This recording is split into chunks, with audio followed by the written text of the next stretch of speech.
In the United States today, 64% of Americans are living paycheck to paycheck.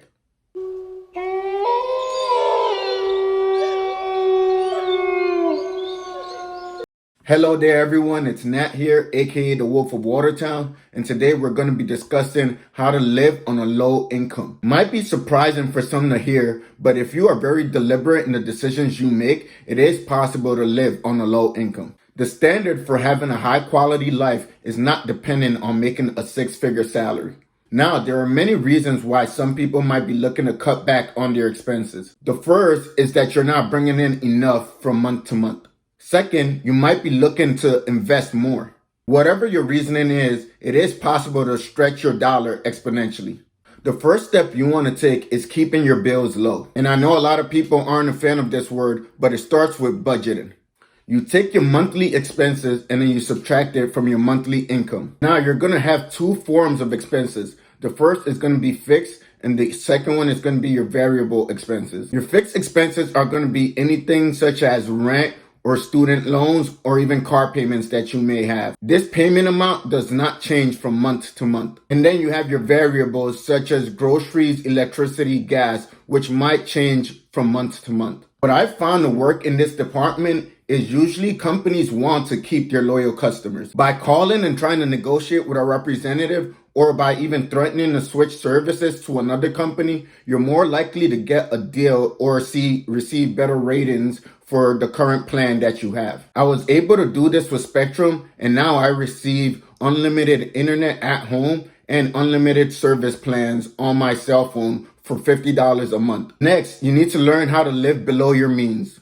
And this doesn't mean you can't enjoy the good things in life. It just means you need to be deliberate and smart about your financial decisions. Living below your means that you're able to pay your bills and put away 15% of your income towards investing. It will also allow you to have some money left over for any miscellaneous things that may occur. Or if you wanted to, you could take that excess money and invest more.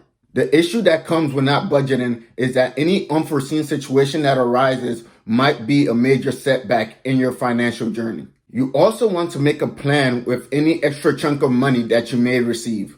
A lack of planning usually leads to spending money on things that will hold no value in the future. We saw this a lot during the COVID pandemic, where as soon as people got their stimulus checks, they were out in Walmart buying the latest TV. Something to be very careful on is how much you spend on shopping and entertainment. You should always go shopping with some sort of list already pre-made. That way you know exactly what you need and you're not going to the store and then spending money on things that you just want. A lot of surveys have shown that if you go to the store without a list, and let's say you do this 1 to 3 times a month, that could cost you anywhere from $200 to $600 a month on unforeseen expenses. That's money spent that you didn't necessarily need to lose, and money that could have been used towards investing or saving on your own financial journey. When it comes to making major purchases, it's always important to at least give yourself a 24-hour buffer in order to determine if you actually want that product or not. In your personal budget, you should also include entertainment in that section, because after all, making your budget strictly on paying off bills and bare necessities is no way to live a life.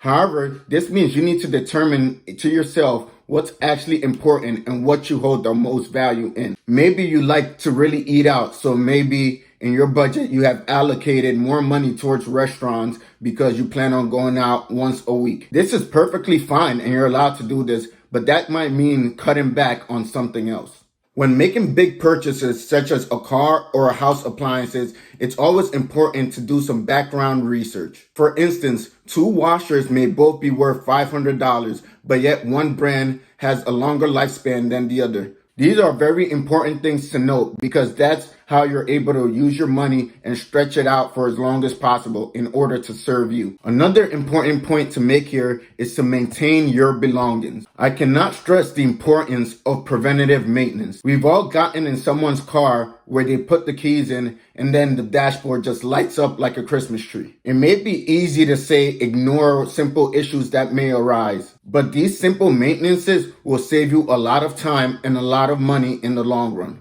It's important to also prioritize your spending. So let's say there's a list of 5 to 10 things that you're looking to buy at some point in the future. Make sure you prioritize them in the list from 1 to 10, 1 being the most important and 10 being something that you may be able to do without or wait even a longer period of time in order to buy. In our society today, one of the biggest things that hurts a lot of people's finances is online shopping. You get caught up in the interweb, next thing you know you're in the deep holes of Amazon and you're just buying things. A few days later, a package arrives at your door and you have no idea what you even purchased. Instead of simply making this purchase, I recommend adding it to your carts. You can then come back to your carts a few days later and look at those items and figure out if you actually need them or don't.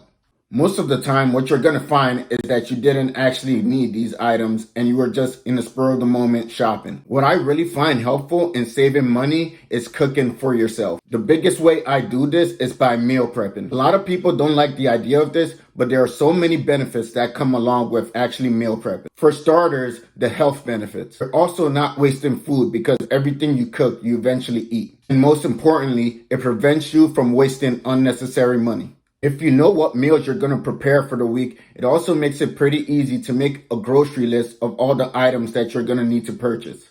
A lot of grocery stores too, you can view them online.